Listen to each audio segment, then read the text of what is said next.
ते जाब विचारतील. ओमराजे निंबाळकरांचं तुम्ही नाव घेतलं, थेट त्यांचं नाव घेतलंय.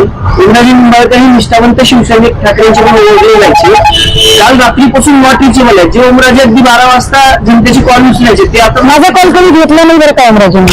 हा पुढे आता ते नॉट रिचेबल आहेत. म्हणजे ओमराजे निंबाळकर दिल्लीला, कारण ते बऱ्याच जणांना असं सांगतात की मी अजूनही पुण्यात आहे, मी अजूनही पुण्यात आहे. पण समजायचं काय नेमकं, हा संभ्रम काय आहे? मी ओमराजे निंबाळकरांना सकाळपासून फोन करण्याचा प्रयत्न करते. ओमराजेंना मी फोन केला पण माझा फोन उचलला गेला नाही.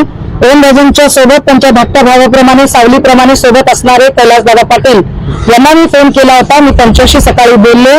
मला कैलासदादांनी सांगितलं ताई मी दुसऱ्यांची गॅरंटी काय देऊ शकतो, मी फक्त माझी गॅरंटी देऊ शकतो. त्यामुळे कैलास पाटलांच्या बोलण्यातली संदिग्धता काय ती बरीचशी बोलकी आहे.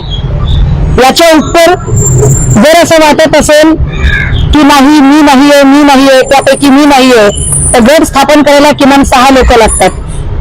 मग ते 6 कोण आहेत?